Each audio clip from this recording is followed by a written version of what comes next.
Hi friends, welcome to Nirmala's cooking magic. ఈరోజు video వచ్చేసి sea food తినే వాళ్ళకి ఒక ఇంట్రెస్టింగ్ రెసిపీ చూపించబోతున్నాను. అది ఏమిటంటే స్క్విడ్స్ మసాలా కూర. వీటిని తెలుగులో కండువా చేపలు లేదా కోమట సంచులను కూడా పిలుస్తారు. స్క్విడ్స్ మసాలా కర్రీని చేయటానికి బాగా క్లీన్ చేసి పెట్టుకున్న 500 గ్రామ్స్ మీడియం సైజ్ స్క్విడ్స్ని తీసుకుంటున్నాను.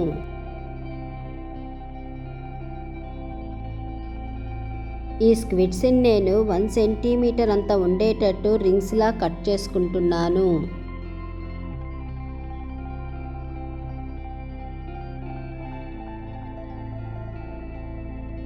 ఇలా రింగ్స్లా కట్ చేసి పెట్టుకున్న స్క్విడ్స్కి 1 టీ స్పూన్ కారము, 1/2 టీ స్పూన్ పసుపు, రుచికి సరిపడా ఉప్పు వేసి అంతా బాగా కలిపి పక్కన పెట్టుకుంటున్నాను.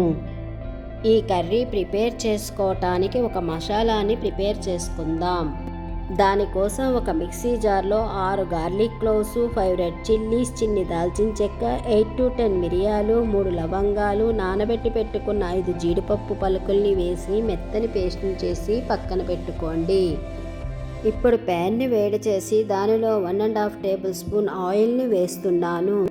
దీనిలో చిన్నగా తరిగిన 2 ఉల్లిపాయల్ని, 2 పచ్చిమిరపకాయల్ని వేసి ఒక 2 నిమిషముల పాటు మీడియం ఫ్లేమ్లో వేయించుకోవాలి. అలాగే 5-6 కరివేపాకులను కూడా వేసుకొని ఒక అర నిమిషం పాటు వేయించుకోవాలి. ఉల్లిపాయలు వేగిన తరువాత 2 టేబుల్ స్పూన్ల అల్లం వెల్లుల్లి పేస్ట్ని వేసి దానిలో పచ్చివాసన పోయే వరకు వేయించుకోవాలి. ఇప్పుడు దీనిలో చిన్నగా తరిగిన 2 టమాటాలను వేసి బాగా కలుపుకొని మూత పెట్టి 2 నిమిషముల పాటు మెత్తగా అయ్యే వరకు ఉడికించుకోవాలి. ఇప్పుడు మూతని తీసి టమాటాలు మగ్గాయో లేదో చెక్ చేసుకున్న తరువాత మనం ప్రిపేర్ చేసి పెట్టుకున్న మసాలా పేస్ట్ని వేసి 2 నిమిషముల పాటు బాగా వేయించుకోవాలి. మసాలా బాగా వేగిన తర్వాత మనం మ్యారినేషన్ చేసి పెట్టుకున్న స్క్విడ్స్ని వేసి ఆ మసాలా అంతా స్క్విడ్స్కి పట్టేటట్టు బాగా కలుపుకోవాలి. ఈ మసాలా అంతా స్క్విడ్స్కి పట్టేటట్టు కలిపిన తర్వాత నాకు కొంచెం సాల్ట్ తగ్గినట్టు అనిపించింది కనుక కొంచెం సాల్ట్ని వేసుకుంటున్నాను.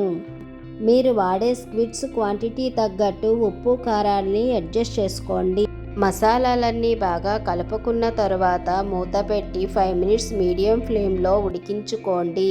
సో ఫ్రెండ్స్, మీకు ఈ రెసిపీ నచ్చినట్లయితే ఒక లైక్ చేసి ఫ్రెండ్స్కి షేర్ చేయండి మరియు నా ఛానల్ని సబ్స్క్రైబ్ చేసుకోవటం మర్చిపోకండి. Thank you for watching.